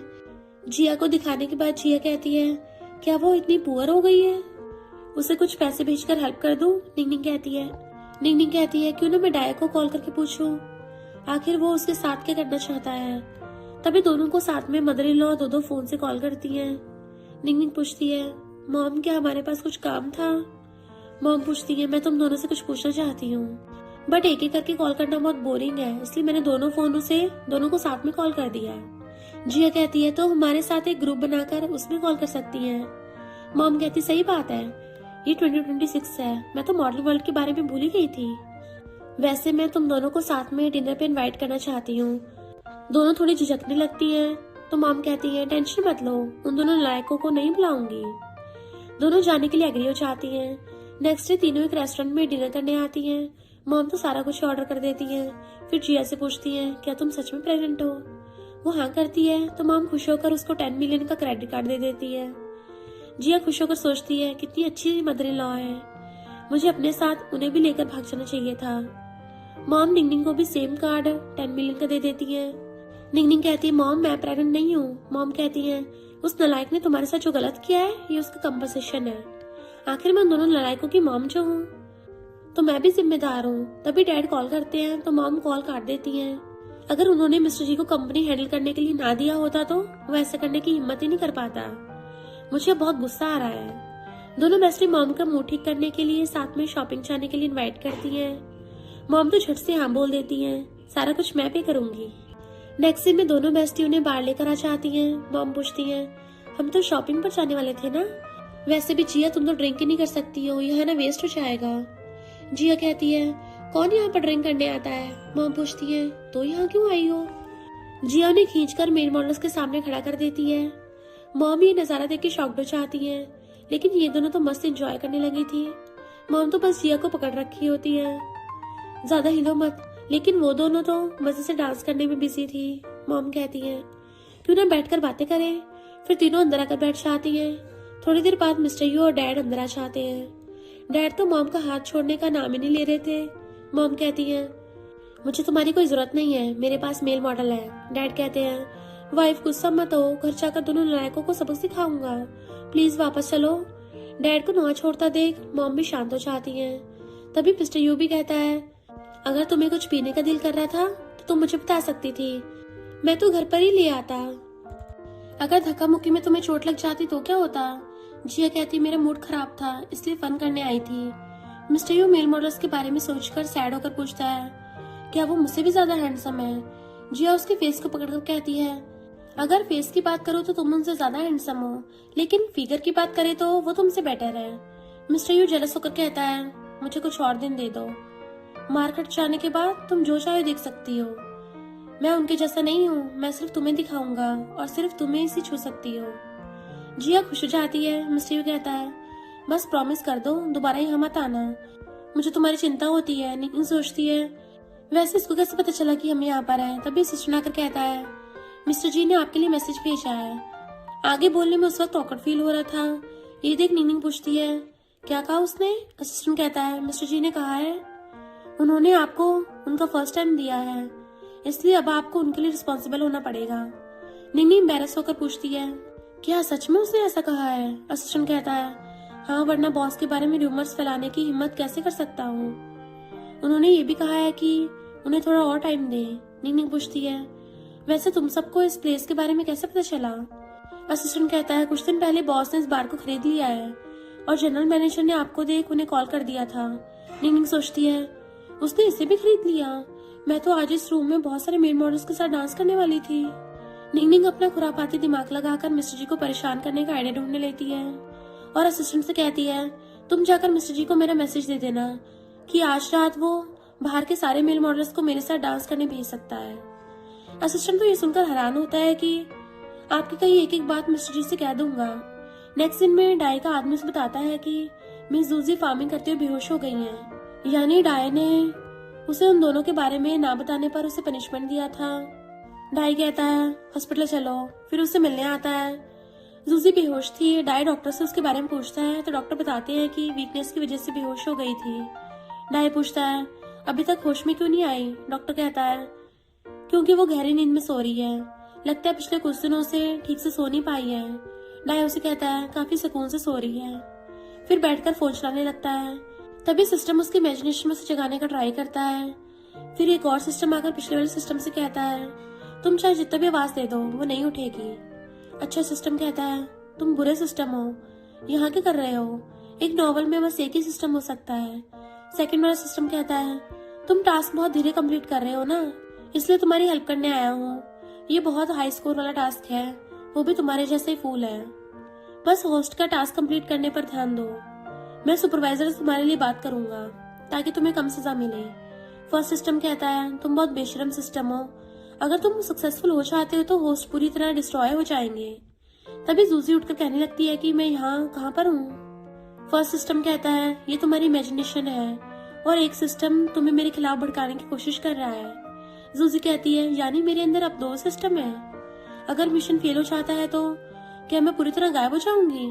फर्स्ट सिस्टम कहता है हाँ, ये उस दूसरी शैतान सिस्टम की वजह से हुआ है, मेरे पॉइंट्स और तुम्हारी बॉडी चुराना चाहती है। सेकंड सिस्टम कहता है कितना टाइम हो गया है, अब तक तुम दोनों से दो लड़के नहीं पट सके। जूजी कहती है तुम बिल्कुल सही बोल रहे थे, ये बहुत बेशर्म है। फर्स्ट कहता है अब तुम्हारे पास दो सिस्टम है, अगर तुमने कुछ भी गलत किया तो तुम यहाँ जिंदा नहीं रह पाओगी। सेकंड सिस्टम कहता है अब तुम्हें दोनों को पटाना होगा। जूजी कहती है ठीक है, बाद में इस बारे में बता देना, वैसे भी अब मैं आंटी बनने वाली हूँ, तब उनके बीच में इंटरफेयर नहीं करूंगी। और सबसे बड़ी बात, दोनों मेलेट्स के साथ आज तक बात भी नहीं किया है। उसे होश में देख डाई कहता है इतनी जल्दी कैसे जाग गई? मुझे तो लगा था आज दिन भर मुझे यहीं बैठना पड़ेगा। मेरे आदमी ने बताया कि तुम्हें वैरायटी शो में गई थी। थैंक यू, बट अब जाने की जरूरत नहीं है, जस्ट रेस्ट करो, मैं निकलता हूँ। जूजी उसका हाथ पकड़कर रोक लेती है। ओपा तुम मुझे ऐसे बीच रास्ते अकेले कैसे छोड़ सकते हो? तुम्हें पता भी नहीं है मैंने कितना हार्डवर्क किया है, जिस वजह से ठीक से रेस्ट नहीं कर पाई। फिर रोने की एक्टिंग करने लगती है। बस यही सोचती रही कि तुम कब मुझसे मिलने आओगे। फर्स्ट सिस्टम कहता है तुम्हारा मिशन तो मेलेट को इम्प्रेस करना था, तो फिर तुम इससे इतनी सारी बातें क्यों कर रही हो? ये तो मेलेट का फ्रेंड है। सेकंड सिस्टम कहता है ऑफ कोर्स, मेलेट की क्लोज जाने के लिए। फिर से इमेजिनेशन में कहने लगती है कि मैंने उसे डाई को ओपा कहकर बुलाया, मैं उसे इस तरह बात नहीं कर सकती, ये मेरी बॉडी कंट्रोल कर रहा था, मुझे उस दूसरे बेकार सिस्टम से खुद को छुड़ाना चाहती हूँ। फर्स्ट सिस्टम कहता है अच्छा लगा खुद के लिए स्टैंड लेते हुए देखकर। फिर वो और फर्स्ट सिस्टम मिलकर सेकंड सिस्टम से फाइट करने लगते हैं। डाई उसका फीवर चेक कर कहता है तुम्हें बुखार तो नहीं है, फिर ऐसे स्टूपिड बातें क्यों कर रही हो? जूजी तो उसे फ्लर्ट करने लगती है और उसका हाथ लेकर अपने फेस को पकड़ते हुए कहती है अच्छे से देखो मैं कितनी पतली हो गई हूँ, है ना? डाई उससे खुद का हाथ छुड़ाने का ट्राई करता है लेकिन जूजी छोड़ ही नहीं रही थी। डाई कहता है अच्छा हो जो पतली हो गई हो, कैमरे पर बहुत अच्छी दिखोगी। जूजी उसका हाथ दूर कर देती है। असल में सेकंड वाला सिस्टम उसकी बॉडी को कंट्रोल करके ऐसी हरकतें कर रहा था। जूजी एम्बैरेसमेंट को कम करने के लिए कहती है मुझे बहुत नींद आ रही है तो दिमाग काम नहीं कर रहा, प्लीज बुरा मत मानना, बस इग्नोर करो। डाई कहता है शायद दिमाग काम करना बंद कर दिया है तो अभी डॉक्टर को बुलाकर लाता हूँ, लेकिन जूसी कहती है मैं ठीक हूँ और वहां से भाग जाती है। नेक्स्ट डे जिया के पास स्टॉक के प्रॉफिट का पैसा आता है जो मिलियंस में था। ये देख जिया बहुत खुश हो जाती है। नीनिंग कहती है अब तो तुम रिच लेडी बन गई हो। तभी मिस्टर यू कॉल करके मैसेज के बारे में पूछता है तो जिया कहती है हाँ पैसे आ गए हैं, कहीं तुम मुझसे वो पैसे लेना तो नहीं चाहते हो ना। मिस्टर यू कहता है नहीं, तुम उन पैसों से जो चाहे कर सकती हो। वैसे अब तो गुस्सा नहीं हो ना, दोबारा घर से नहीं निकालोगी ना। जिया कहती है जहां तक पैसों की बात है तो मैं तुम्हें माफ कर सकती हूँ। निंग कहती है तुमने इतनी जल्दी पार्टी बदल ली। तभी मॉम डैड और भाई न्यू ईयर सेलिब्रेट करने के लिए डम्पलिंग बना रहे थे। ये दोनों भी हेल्प करने आती हैं। तभी मिस्टर यू कॉल कर कहता है जिया मैं डोर पे खड़ा हूँ तो क्या मैं अंदर जा सकता हूँ। निंग पूछती है तो जिया उसे मिस्टर यू के आने के बारे में बताती है। उसका भाई इम्प्रेशन जमाने के लिए कहता है तुम टेंशन मत लो, उस जी फैमिली वाले को मैं अंदर आने से रोकूंगा, अगर वो अंदर आ गया तो मेरा नाम बदल लेना। निंग मारती है कि इतने ओवर एक्टिंग कहाँ से सीखते हो। मॉम जिया से पूछती है तो वो इशारों में हाँ कहती है। मिस्टर यू अंदर आकर सबको न्यू ईयर विश करता है। जिया कहती है वहां क्यों खड़े हो, आकर मेरी हेल्प करो। मिस्टर यू सुनकर भागता हुआ उसके पास आने लगता है। जिया को फिर से उल्टी जैसा फील होता है तो वो उसे दूर कर सिखाने लगती है। नीनी कुछ लेने किचन में आती है तो मिस्टर जी कॉल कर कहता है क्या थोड़ी देर के लिए बाहर आ सकती हो, बस कुछ मिनट्स के लिए। फिर कॉल काट देता है। नीनी सोचती है इतना कुछ हो गया, अभी भी कोल्ड बिहेव कर रहा है, मानो कुछ हुआ ही ना हो। फिर बाहर उसे मिलने आती है। स्नोफॉल हो रहा था। मिस्टर जी आकर पूछता है कैसी हो। निंग कहती है ठीक हूँ। मिस्टर जी उसके क्लोज आने लगता है तो वो दूर होकर कहती है अगर कोई और बात नहीं है तो मैं वापस जा रही हूँ। मिस्टर जी उससे सब कुछ के लिए सॉरी करता है। निंग हैरान तो होती है, फिर कहती है कोई बात नहीं, वैसे भी अब कॉन्टेक्ट नहीं है और तुमने मुझे कंपनसेट भी कर दिया है तो सब कुछ बराबर हो गया है। फिर सोचती है इस नॉवल में से चीट करना लिखा गया है, लेकिन दोनों ओरिजिनल ओनर ने प्रॉफिट और पैसों के लिए कॉन्ट्रैक्ट साइन किया था, इसलिए सारा ब्लेम दोनों भाइयों पर नहीं लगाया जा सकता। वैसे मुझे आज ये कुछ ज्यादा ही हैंडसम दिख रहा है। मिस्टर जी उसके आगे हाथ करता है तो निंग डर जाती है, लेकिन मिस्टर जी उसे एक नेकलेस दिखाकर कहता है ये तुम्हारे लिए मेरी तरफ से सॉरी। फिर उसे पहना देता है। फिर चाहते हुए रुककर कहता है एक मुलाकात के बदले 10 मिलियन, ये बहुत फायदेमंद है। निंग शॉक्ड होकर पूछती है क्या ये नेकलेस 10 मिलियन का है। मिस्टर जी कहता है ऑक्शन में देखा तो सोचा तुम पर अच्छा लगेगा, इसलिए बाय कर लिया, तुम पर बहुत अच्छा लग रहा है। फिर चला जाता है। निंग भी अंदर आकर सबके साथ बैठ जाती है। भाई पूछता है तुम कहाँ गई थी। निंग कहती है फ्रेश होने गई थी। भाई कहता है लेकिन मैंने तुम्हें बाहर से आते देखा। निंग कहती है इस ठंडे मौसम में बाहर फ्रेश होने का अलग ही मजा है। जी और मिस्टर यू को तो सारा कुछ का पता होता है। भाई कहता है अगर मैं 3 साल का बच्चा होता तो शायद यकीन कर लेता, बट मैं 23 का हो गया हूँ, तुम मुझसे इतना बड़ा झूठ कैसे बोल सकती हो। निंग कहती है मैं भला तुमसे झूठ क्यों बोलूंगी, यकीन नहीं है तो जिया से पूछ लो। जिया कहती है हाँ इतनी ठंड में लोग घर से बाहर नहीं आते, ऊपर से फ्रेश होने की स्मेल भी नहीं होती, इसलिए बाहर जाना बेटर ऑप्शन होता है। मिस्टर यू तो उन दोनों की बातें सुनकर हंसने लगा था। भाई गुस्से से कहता है तुम दोनों एक जैसी हो, एकदम बेस्टीज। नेक्स्ट दिन में मिस्टर यू जाने लगता है। जिया उसे नीचे छोड़ने आती है। मिस्टर यू पूछता है क्या सच में तुमने मुझे माफ कर दिया है। वो हाँ करती है। मिस्टर यू कहता है तो क्या अब हम मैरिज सर्टिफिकेट ले सकते हैं। जिया मना करती हुई कहती है मैंने बस तुम्हें माफ किया है, मैरिज करने के लिए प्रॉमिस नहीं किया है। मैं तुम्हें प्रॉमिस करती हूँ कि हम साथ में रहेंगे, क्योंकि दो लोग चाहे कितना भी क्लोज क्यों ना हो वो इंडिपेंडेंट रहते हैं। तो मैं शादी करके किसी के साथ बढ़ना नहीं चाहती। अगर तुम चाहो तो किसी और से मैरिज कर सकते हो, लेकिन अगर तुम्हें मुझे शादी करने के लिए फोर्स किया तो मैं दोबारा तुमसे बात नहीं करूंगी। ये सुनकर मिस्टर यू उसकी बातों से एग्री हो जाता है कि तुम बस मेरे साथ रहो, वही मेरे लिए बहुत है। मैं प्रॉमिस करता हूँ दोबारा कभी भी तुम्हें इस बारे में नहीं पूछूंगा। पिछली बार तुमसे कॉन्टेक्ट की वजह से ग्रैंड वेडिंग नहीं दे पाया था, इसलिए तुम्हें बस एक ग्रैंड वेडिंग देना चाहता हूँ। क्या तुम एग्री हो। जिया कहती है बेबी हो जाने के बाद इस बारे में बात करेंगे। मिस्टर यू को सैड होता देख कहती है प्रेगनेंसी में वेडिंग गाउन पहनना बहुत एम्बैरेसिंग होता है। ये सुनकर मिस्टर यू खुश हो जाता है। जिया उसको क्लोज आने को बोलती है। मिस्टर यू कहता है नहीं, तुम्हें उल्टी जैसा फील होगा। जिया उसको कॉलर पकड़ के अपने क्लोज खींच लेती है कि सारे कहते हैं प्यार कड़वा होता है, मैं तो उसे ट्राई करना चाहती हूँ।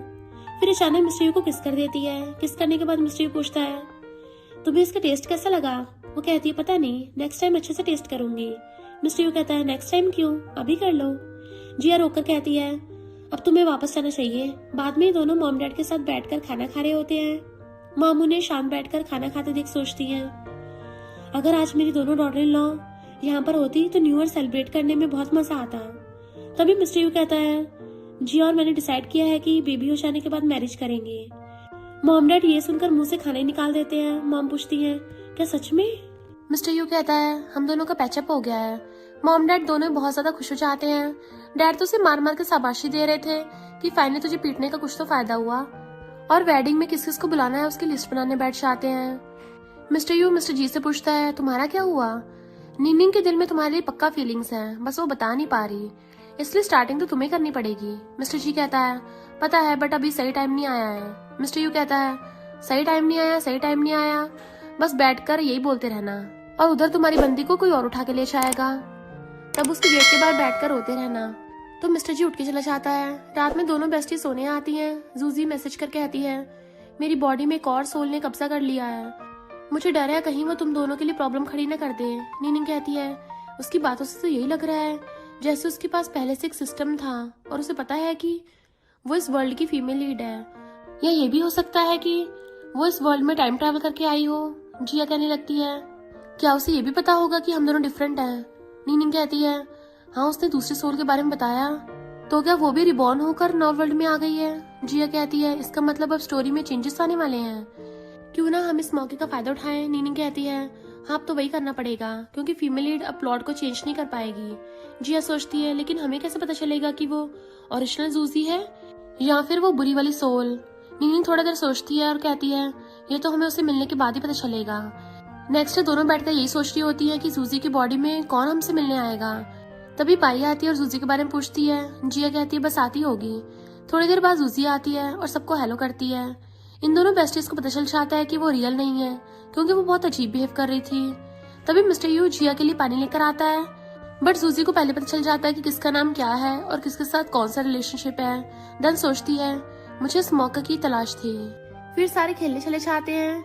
जूजी बस मिस्टर यू को देखते हुए जाने लगती है। मिस्टर यू सोचता है, कौन इतना ज्यादा परफ्यूम लगाता है, लग रहा है सबको दम घोट के टपकाएगी। रियल वाली जूजी जो इमेजिनेशन में होती है, इमेजिनेशन में कहती है, अरे यार इस सेकंड सिस्टम ने तो मेरी इज्जत की बाट लगा दी, ये मेरा क्या हाल कर दिया, मैं ऐसी एक्टिंग थोड़ी ना करती हूँ। बुरा सिस्टम कहता है, तुम ही फीमेल लीड के लिए सुटेबल हो। सूजी कहती है, तुम्हें पता भी है तुमने अभी कैसी एक्टिंग की है, सबसे घटिया वाली, मेरी इज्जत मिट्टी में मिला दी। तो वो कहता है, तुम बहुत बुरी हो, मैं तुम्हें अपना होस्ट नहीं मानता। जूजी कहती है, अच्छी बात है जो तुम्हें अकल आ गई, तुम तो बस टॉयलेट की तरह हो जिसे हर कोई आके फ्लश करके चला जाता है, एकदम यूजलेस। ऐसे उसे डांटने लगती है। अच्छा वाला सिस्टम कहता है, तुम तो बहुत टैलेंटेड और पावरफुल हो गई हो। जूजी कहती है, तुम भी उसके जैसे हो, तुम्हारे पास इतने सारे पॉइंट्स होते हैं लेकिन तुम मुझे पॉइंट्स यूज करने नहीं देते। वो भी चुप हो जाता है। नीनिंग और जिया उसे मजे चखाने के लिए बुरे सिस्टम से कहते हैं, क्यों ना आज पैसों से खेला जाए। अच्छा सिस्टम उसको रोकने का ट्राई करता है लेकिन वो नहीं सुनती। सुबह से लेकर रात हो जाती है और जूजी अपना सारा पैसा हार गई थी, अब उसके पास चमन्नी भी नहीं बची थी। थोड़ी थक गई हूँ, क्यों ना इसे यहीं पे स्टॉप कर दे। सारे हाँ करते हैं। नीनिंग उसे डिनर करने के लिए इनवाइट करती है तो हाँ करती है। बाद में मिस्टर यू जिया को बहुत केयरफुली बैठा रहा होता है। ये देख के बैड वाली जूजी उसे फ्लर्ट करने के लिए उसके पास बैठने जा रही होती है, लेकिन नीनिंग के इशारा करने पे बाय उसे अपने पास बैठने कहती है। अब मजबूरन उसे बाय के पास जाकर बैठना पड़ता है। जूजी कहती है, मिस्टर यू को जिया के लिए अब भी फीलिंग्स हैं, तो मिस्टर यू को पटाना थोड़ा मुश्किल हो सकता है, बट मेरे लिए मुश्किल नहीं है। दुनिया में ऐसे कोई लड़का नहीं है जो चीट ना करे। और फिर जानबूझ के दांत में दर्द होने का नाटक करती है कि मिस्टर यू तुम तो डेंटिस्ट हो ना, तो मेरा एक बार चेकअप कर दोगे। मिस्टर यू कहता है, चेकअप के लिए पहले हॉस्पिटल में अपॉइंटमेंट लो। तो नीनिंग की हंसी निकल जाती है कि बढ़िया जवाब दिया। बाकी सबकी भी हंसी निकल रही थी पर सब कंट्रोल कर रहे होते हैं। मिस्टर यू सोचता है, जूजी तो मेरी बंदी की फ्रेंड है ना, तो फिर कहता है, ठीक है मैं चेकअप कर दूंगा, हॉस्पिटल जाके बाद में पेमेंट कर देना। पर जूजी के पास तो पैसे नहीं होते। बाय कहती है, तुम क्या बिल्कुल सड़क पर आ गई हो, तो क्यों ना मैं तुम्हें थोड़े पैसे दे दूं। तो कहते, नहीं अब तो मेरे दांत ठीक हो गए हैं। तो सेकंड सिस्टम सोचता है, मैंने बहुत सारी फीमेल लीड्स बनाई हैं, पर इस वाले राउंड में आके मेरा सिस्टम ढीला क्यों हो रहा है। पर मैं भी हार मानने वालों में से नहीं हूँ। नीनिंग अपनी डबिंग करने के लिए चाहती है तो पता चलता है वहाँ का न्यू वॉइस एक्टर कोई और नहीं मिस्टर जी है, और ऊपर से जब हेलो करने लगा था तो उसका हाथ छोड़ ही नहीं रहा होता। डाय भी उन दोनों की नौटंकी देख रहा था। बाहर आता है, असिस्टेंट पूछता है, क्या हो गया मिस्टर जी को। तो कहता है, उसे इग्नोर करो, उसका दिमाग खराब है प्यार में। ज्यादा सोचता है, इतनी बड़ी कंपनी छोड़ के यहाँ पे डबिंग करने आया है, दिमाग नहीं फिरा तो क्या हुआ है। नीनिंग पूछती है, मिस्टर जी तुम सीरियस हो। तो कहता है, हाँ मैंने डाई के साथ कॉन्ट्रैक्ट साइन किया है। वो कहती है, पागल हो गए हो, तुम अगर डबिंग करोगे तुम्हारी कंपनी का क्या होगा? तो कहता है मेरा असिस्टेंट संभाल लेगा। मुझे तो अपने लिए अलग से जॉब चाहिए थी, क्या मैं नहीं कर सकता जॉब? या फिर तुम्हें मेरा काम करना पसंद नहीं है? वो कहती है हाँ ठीक है कर लो, मैं कौन सा रोक रही हूँ। और सोचती है मुझे तो कुछ गड़बड़ लग रही है। फिर जब दोनों डबिंग कंप्लीट कर लेते हैं तो कहता है मैं कॉफी पीने गया था तो वहाँ पे मुझे फ्री का कप मिला है, तुम रख लो। वो कहती है सच में फ्री गिफ्ट है? मुझे लगता तुम्हें तुम्हारे बेडरूम में मिला होगा। वो हैरान, तुम्हें कैसे पता? तो कहती है मैंने वहाँ पे रखा था। बेचारा मिस्टर जी पकड़ा जाता है और फिर वो पीने लग जाती है कि इसका टेस्ट तो बढ़िया है। मिस्टर जी पूछता है तुमने अपना नेकलेस क्यों उतारा? तो कहती है कुछ ज्यादा महंगा था ना इसलिए। मिस्टर जी कहता है तुम जानबूझकर मुझे अवॉइड कर रही हो ना, और एक्टिंग करने लग गया था कि तुमने मेरा फर्स्ट टाइम ले लिया है और अब तुम मेरी रिस्पॉन्सिबिलिटी भी नहीं ले रही हो। मेरी इज्जत लेने के बाद तुम इतना क्रूर बिहेव कैसे कर सकती हो? नीनी के तो होश उड़ गए थे कि नॉवल में ग्रीन टी तो देखी थी, ग्रीन टी पहली बार देखा है। और कहती है अरे यार मैंने तो कुछ भी नहीं किया था, तुमने स्टार्ट किया था। और सोचती अगर मुझे पहले पता होता ये ग्रीन टी है तो मैं तो शर्माती नहीं और इतना सॉफ्ट हार्टेड बिहेव नहीं करती। और कहती है अब खुद ही बताओ कि सबको रोकने के लिए मैं क्या करूं? मिस्टर जी क्लोजर कहता है सबसे पहले तुम्हें मुझे प्रेसिडेंट जी नहीं बोलना। वो आंखें बंद करके हाँ बोले जा रही थी तो मिस्टर जी कहता है और मेरे साथ लंच करना है। तो कहती है ठीक है, पर जैसे हाई स्कूल की देखती है वो तो स्माइल कर रहा था। तो कहती है दोबारा वो वाली बात बीच में मत लाना। डाय अपने ऑफिस में आता है असिस्टेंट के साथ, तो वहाँ पे पहले सूजी थी। उसके क्लोज आके कहती है बॉस मुझे आपसे कुछ काम की बात करनी है। तो वो असिस्टेंट को बाहर भेज देता है और खुद चेयर पे जाके बैठ गया था। तो जूसी उसका फोन दिखाते क्लोज होने लग जाती है, बट रियल वाली जूसी जो इमेजिनेशन में थी कहती है अरे इसने तो मेरा सिग्मा एरा ही खत्म कर दिया। मैं जो कभी किसी को भाव नहीं देती डाय के सामने कैसे बन बन के दिखा रही है। फर्स्ट सिस्टम तो मजे से सो रहा था तो वो भी गिर जाती है। सेकंड सिस्टम कहता है अब देखना मैं क्या क्या करता हूँ। तो कहती है हाँ मैं तो बस अपने टपकने का वेट कर रही हूँ यहाँ बैठी हुई। डाय कहता है अब तुम मुझे ओपन नहीं बोल रही हो। तो कहती है अगर बॉस तुम्हें सुनना पसंद है तो मैं प्राइवेट में बोल सकती हूँ। डाय कहता है कोई जरूरत नहीं है। और फोन में देखते जैसे उसकी तरफ फेस करता है वो उसके कुछ ज्यादा क्लोज थी। तो कहता है तुम क्या मुझे पटा रही हो? लगता तुम्हें पता नहीं है जो लड़की मुझे पटाने की कोशिश करती है उसकी एंडिंग बहुत खराब होती है। वो उसका हाथ पकड़ कहती है क्यों क्या हुआ, तुम खुद को कंट्रोल नहीं कर पा रहे और मेरे प्यार में गिर रहे हो। डाय कहता है लगता तुम्हें कुछ ज्यादा घमंड है। तो ठीक है मैं तुम्हें चैलेंज करता हूँ, अगर तुमने मुझे एक हफ्ते में पटा लिया तो मैं तुम्हें अपनी वाइफ बना लूंगा और इस कंपनी की बॉस की वाइफ बन जाओगी। पर अगर एक हफ्ते बाद मैं तब भी तुम्हें इंटरेस्टेड ना हुआ तो तुम्हें मुझे 10 मिलियन का कंपनसेशन करना होगा। सेकंड सिस्टम सोचता है काम मुश्किल है पर हार मानना तो मेरी डिक्शनरी में है ही नहीं, और वो हाँ कर देती है। इनफैक्ट वो सेकंड सिस्टम के कंट्रोल में है ना। जूसी को सैड देख फर्स्ट सिस्टम उसको मोटिवेट करने लग जाता है कि मैं तुम्हें तुम्हारी बॉडी में वापस भेज दूंगा। मिस्टर जी नीनी को फ्रूट्स देकर बाहर आता है तो उसको जूसी देख लेती है कि सोचा नहीं था फर्स्ट मेल लेडी यहाँ मिल जाएगा। उसके सामने बनठन की जाने लगती है, वो इग्नोर कर जाता है, जानबूझकर उसे टकरा जाती है कि सॉरी मैंने ध्यान नहीं दिया, तुम ठीक तो हो ना? क्यों ना मैं तुम्हें डिनर की ट्रीट दे दूं। और सोचती है फर्स्ट मेल लेड किसी का रोना बर्दाश्त नहीं कर सकता और जानबूझकर रोने की एक्टिंग करने लग जाती है। या फिर मैं तुम्हारे लिए खाना बना दूं, मेरी कुकिंग स्किल्स बढ़िया है। पीछे से डाई आ रहा था। मिस्टर जी उसे कहता है ब्रो अपनी बंदी को संभाल के रख। तो डाई उसको मुंडी पकड़ के अपनी तरफ कर लेता है। वो सोचती है इसको भी यही टाइम पे आना था, सारे प्लान की बैंड बजा दी और जूसी को अपने साथ ले जाता है। जूसी कहती है ओपा क्या तुम जेलस हो गए थे? मिस्टर जी उसको देखने लगा था, तभी फर्स्ट सिस्टम अपने काम पे लग जाता है जिसकी वजह से रियल वाली जूसी बाहर आ गई थी।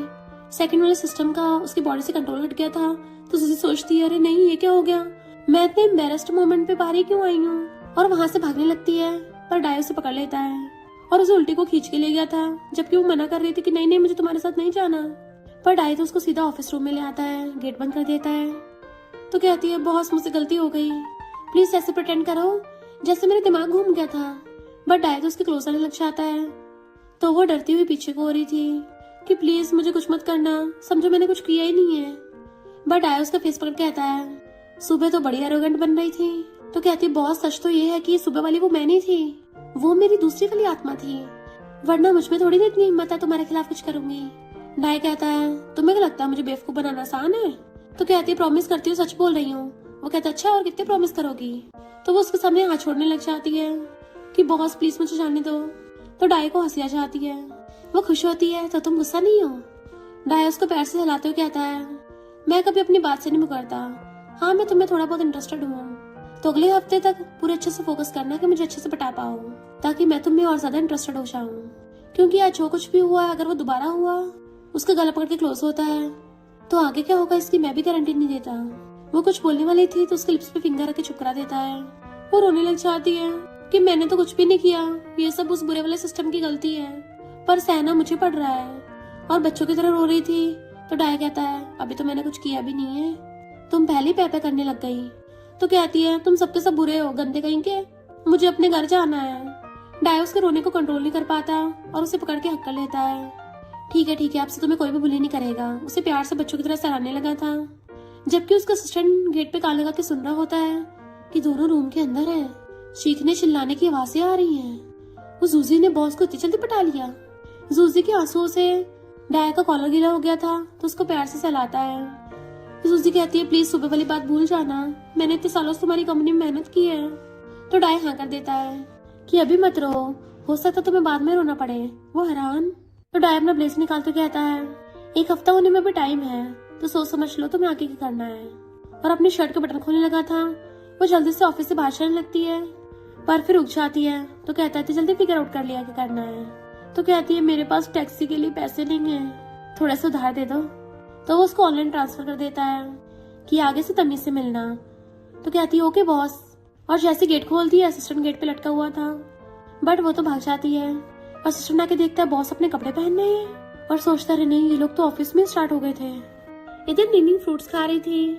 मिस्टर जी आके कहता है वो जूजी थोड़ी अजीब है, तुम मुझसे बच के रहना। वो ओके बोल के उठ के चलने लगी थी तो उसका हाथ पकड़ लेता है, तो मुझे थोड़ी डबिंग सिखा सकती हो। वो हाँ कर देती है। तो कहता है यहाँ पे डिस्टर्ब होगा, विला में चलते हैं, वहाँ प्रैक्टिस कर लेंगे। जैसे वो दोनों जाने लगे थे तभी जूजी रोते हुए भाग के आती है और नीनी को हक कर लेती है कि तुम्हें पता भी क्या हुआ, वो डाय को पटा रही थी। नीनी हैरान और पूछती बताओ क्या हुआ है, पर जूसी मिस्टर जी को देख के अपना फेस छुपा रही होती है। तो नीनी के इशारा करने पे मिस्टर जी उन दोनों को किला छोड़ के चला जाता है। जूसी निंग को सब कुछ बता देती है कि मेरे डाय के साथ शर्त लग गई है, अगर उसे 1 हफ्ते के अंदर नहीं पटाया तो मुझे कंपनी से ब्लैकलिस्ट कर देगा। निंग सोचती है अरे बाप रे, फोर्स्ड लव ऐसा होता है, मुझे नहीं पता था डाय ऐसा है। और फिर निंग उसको छुपाने लग गई थी, बट मिस्टर जी एक लड़की से जेलस होने लग जाता है और कहता है निंग वापस चलते हैं। तो निंग जूजी को बाय करके चली जाती है मिस्टर जी के साथ। जैसे दोनों विला में आते हैं मिस्टर जी उसके सैंडल निकाल के उसको स्लीपर पहनाने लगता है। तो सोचती है इसने विला को बिल्कुल पहले जैसा बना रखा है, जैसे मैं अभी इसके साथ रहती हूँ। फिर वो उसको बैठ के डबिंग सिखाने लगी थी कि वॉइस कहाँ से निकालनी होती है, एंड ये करते उसकी बॉडी को टच करती है। बट मिस्टर जी तो पूरा फील ले रहा होता है और क्लोज होने पर उसे किस करने वाला था, बट वो एकदम खड़ी हो जाती है और जाने लगी थी तो उसका हाथ पकड़ लेता है। खड़ा होकर उसे पकड़ के अपने क्लोज कर लेता है और फिर अपने कपड़े निकालने लगा था और कहता है तुमने मुझे इतनी अच्छी डबिंग सिखाई है, अब मुझे तो मेरी पे करना चाहिए। उसका गला पकड़ के उसको किस करने लगा था, बहुत जोर से किस कर रहा था और पूछता है मैं तुम्हारे साथ ऐसे बिहेव करता हूँ, क्या तुम मुझे हेट करती हो। वो कुछ नहीं बोल पाती तो उसका हाथ पकड़ के अपने ऊपर रखवाने लगा था कि अब तुम मुझे जैसे चाहे पनिश कर सकती हो। उसके दोनों हाथ पकड़ के अपने गले में रखवा लेता है और फिर क्या दोनों कंट्रोल नहीं कर पाते और एक दूसरे को किसिंग करने लगे थे। किसिंग करते करते बेड पे गिरा लेता है। इधर ये दोनों परेशान थे क्योंकि जिया निंग को मैसेज कर रही होती है, बट वो फोन नहीं उठा रही थी। मिस्टर यू कहता वो डाय की कंपनी में, उसे कुछ नहीं होगा। इनफैक्ट ये दोनों तो इधर रोमांस करने के बाद सो रहे थे। जिया उसे फोन करने जा रही थी तो मिस्टर जी फोन उठा लेता है और बताता है कि वो सो रही है और मेरे साथ एकदम सेफ। जिया गुस्से से कहती है हम लोगों को साथ में खाना खाना है तो उसे आधे घंटे में लेके पहुंच जाओ। और फिर फोन काटने के बाद गुस्से से मिस्टर यू से कहती है अगर तुमने भी मुझे उसकी तरह फोर्स किया ना तो मैं बाहर निकाल दूंगी लात मार के। वो कहता है नहीं वाइफ, मेरी तो कभी ऐसा करने की हिम्मत नहीं होगी, प्रॉमिस करता है और उसे पकड़ लेता है कि शांत हो जाओ। नीनी तो मस्त सो रही थी। मिस्टर जी कहता उठ जाओ, घर पे तुम्हें डिनर के लिए लेके जाना है, पर वो उठ ही नहीं रही होती। मिस्टर जी कंट्रोल नहीं कर पाता, फिर से उसको किस करने लग जाता है। तभी निंग उठ जाती है कि क्या कर रहे हो, मुझे सांस भी नहीं आ रहा और मैं बहुत थक भी गई हूँ, मुझे सोते हुए डिस्टर्ब मत करो। तो बताता है कि तुम्हारी बेस्टी की तुम्हारी चिंता हो रही थी, उसने बोला कि अगर मैं तुम्हें डिनर पे नहीं लेके आया तो वो मुझे टपका देगी। तो कहते ठीक है थोड़ा सोने के बाद चलूंगी और मेरे लिए डबिंग से छुट्टी ले लेना, मेरा गला खराब है तो कल को रिकॉर्डिंग नहीं कर पाऊंगी और तुम जाके कपड़े पहन लो। ब्लैंकेट के अंदर अपने कपड़े लपेटने लगी थी तो वो भी शर्ट के बटन बंद करने लग जाता है। इधर डाय कहता है इतनी दूर क्यों खड़ी हो, मैं कौन सा तुम्हें खा जाऊंगा, चलो मेरे पास आओ। पर जूजी तो बस 1-2 कदम आगे हो रही थी। डाय कहता भूलो मत, तुम्हारे पास सिर्फ 1 हफ्ता है, ऐसे टाइम वेस्ट करोगी तो हार जाओगी। तो जूजी एकदम से उसको मसाज करने लग जाती है कि बॉस ऐसा मत करो, मैं अभी प्रिपेयर नहीं थी। वो कहता अच्छा फिर अब प्रिपेयर हो जाओ। तो सोचती है मैं इसको कैसे बताऊं कि वो कल वाली मैं नहीं थी। डाया उसको अपनी गोदी में बैठने का इशारा करता है तो वो डरती हुई हिम्मत करके थोड़ा सा बैठने लग जाती है, पर डायस उसे पकड़ के अपनी बाहों में खींच लेता है। दोनों एक दूसरे को दिखने लगे थे, पर फिर कहती है फोर्स्ड लव बिल्कुल भी सही नहीं होता। तुम्हें पता नहीं कंपनी में ऑफिस रोमांस नहीं होता। और सोचती भले ही बहुत ज्यादा टॉल हैंडसम और रिच है, पर है तो मेरा बॉस ना। बट डायस को मुंडी पकड़ के अपनी तरफ कर लेता है कि जब तक तुम फोर्स्ड लव को ट्राई नहीं करोगी तो पता कैसे चलेगा। अगर तुम्हें ऑफिस रोमांस पसंद नहीं है तो कोई नहीं, मैं कंपनी में लॉ करवा देता हूँ। पर वो एकदम से उसके मुंह पे हाथ रख देती है, तो डायस उसके कान से लड़ने लगा था। तो सोचती है इसको क्या लगता है मैं एकदम हार जाऊंगी, सिर्फ पटाना तो है, एक्टिंग तो मुझे भी आती है। और उसको टच करने लग जाती है। इधर नीनी बैठी हुई अपनी कमर दबा रही होती है, तो जिया झांक के देखने लगी थी कि लगता है तुम दोनों का रात बहुत ज्यादा इंटेंस चला था। तभी कोई डिलीवरी करके चाहता है। इनफैक्ट मिस्टर जी ने नीनी के लिए खाना भिजवाया था और उसके गले की मेडिसिन भी, तो ब्लश करने लग जाती है। और जिया भी उसको फुल छेड़ रही थी, तो नीनी कहती है हाँ मुझे वो पसंद आ रहा है, बस समझ नहीं आ रहा उसको फेस कैसे करूँ। जिया कहती फिर क्या हो गया, तुम कौन सा पहली बार मिल रही हो, अगर तुम लोग बेड पे सो चुके हो मतलब कुछ भी कर सकते हो। और वैसे भी अब तो रियल वाली सूजी वापस आ गई है, तो टेंशन लेने की जरूरत नहीं है। देन उसका हाथ पकड़कर अपनी बैली पे रखवा लेती है, देखो बेबी हिल रहा है। तो नीनी उसके बैली पे कान लगा के सुनने लग जाती है कि ये बेबी कितना क्यूट है। इधर मिस्टर यू ने अपनी वाइफ का ध्यान रखने के लिए हॉस्पिटल से 1 साल की छुट्टी ली थी। वो बस इम्पोर्टेंट काम के लिए हॉस्पिटल आता है कभी कभी। तभी वहाँ पे जूजी आती है, तो उसके डॉक्टर फ्रेंड को लगता है कि ये उसकी बंदी है, बट वो जानबूझकर उनके सामने ही अपनी बंदी कॉल करता है ताकि उनको पता चल जाए कि उसका जूजी से कोई लेना देना नहीं है। जूजी हैरान थी, नॉवल के दोनों मिनट्स तो काफी अलग है। इनफैक्ट फिर से उस पे सेकंड सिस्टम ने कब्जा कर लिया था। दोनों सिस्टम्स के अंदर फाइट चल रही होती है कि अगर ये मिशन कंप्लीट नहीं हुआ तो नॉवल वर्ल्ड खत्म हो जाएगा, जिससे रियल वाली जूजी बाहर आ जाती है और सोचती है कि सच में ही वर्ल्ड खत्म हो जाएगा। डायस को कॉल करके अपनी कार में बुला लेता है, गुस्से से उसको घूरता है तो उनका दूसरे लड़कों से मिलने आई थी, तो कहती प्रॉमिस करती दोबारा दूसरे लड़कों से नहीं मिलूंगी। बॉस कहता है लगता तुम्हें लॉक करना पड़ेगा, तो कहती प्लीज ऐसा मत करना, और हाथ छोड़ने लगती है, बट उसका हाथ ही पकड़ लेता है कि अब तो हम सीधा घर जाके बात करेंगे। तो सोचती है मेरे साथ हो क्या रहा है, सारे बुरे कांड वो करके चाहती है और भुगतना मुझे पड़ता है। फिर जिया बहाने से नीनी को डिनर पे लेके चलने लग जाती है।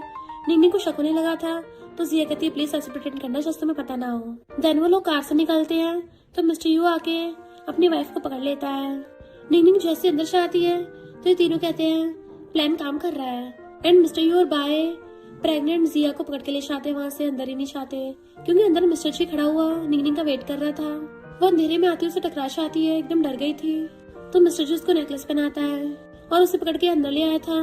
देन चुटकी बजाती लाइट ऑन होती है, तो देखती है उसने पूरी डेकोरेशन कर रखी है उसके लिए। उसके कुछ बोलने से पहले उसके लिप्स पे फिंगर रख देता है। देन उसका हाथ पकड़ कर अपनी चेस्ट पे रखवा देता है कि कॉन्ट्रैक्ट तो कब का खत्म हो गया है, पर मैं तुम्हारे साथ फिर से स्टार्ट करना चाहता हूँ, तो क्या तुम मुझे मेरी गर्लफ्रेंड बनने का चांस दोगी। वो तो उसके कपड़ों में हाथ डालने लग जाती है और कहती है अच्छा ये तुम्हारा प्लान था, डबिंग करते हुए सीक्रेटली मेरे कलीग बन जाना और धीरे धीरे मुझ पर ट्राई मारना ताकि तुम रोज मुझे देख सको, फिर मुझे चेस कर सको। वो कहता सही कहा, तो उसकी और ज्यादा टच करने लग जाती है। तो क्या कल भी एक्सीडेंट था या फिर वो भी एक्टिंग थी, मुझे बता रहे थे। तो कहता नहीं वो तो अचानक से हो गया, तुम्हारे साथ घर पे अकेला रहना चाहता था पर मैं कंट्रोल नहीं कर पाया। वो मुंह बनाती कहती है अगर मैं हाँ ना करूँ तो क्या करोगे। तो कहता है मैं फिर से स्टार्ट करूंगा और मुझे अपने उस एरिया की एबिलिटी पे पूरा भरोसा है। तो कहती है गंदे कहीं के कैसी बातें करते हो, पर अगर मैंने किसी और को अपना बॉयफ्रेंड बनाने के लिए चूज कर लिया है तो तुम क्या करोगे। तो कहता है मैं ऐसा होने नहीं दूंगा, किसी और को तुम्हारे आसपास भी नहीं भटकने दूंगा। वो कहती है अगर मैंने तुम्हें हाँ कर दिया तो कहता है फिर मैं हमेशा तुम्हारे साथ रहूंगा, तुम्हारा हमेशा ध्यान रखूंगा, फिर चाहे मैं जिंदा हूँ या टपक गया हूँ। तो उसके मुंह पे हाथ रख देती है, ये क्या नापशन आप बोल रहे हो। तो वो उसका हाथ पकड़ के हाथ पे किस कर देता है, मैं तुम्हारे बिना एक दिन भी नहीं रह पाऊंगा, प्लीज मुझे भी थोड़ा सा लव दे दो। तो कहती जब तुम इतना बोल रहे हो तो फिर ठीक है, मैं भी मान जाती हूँ।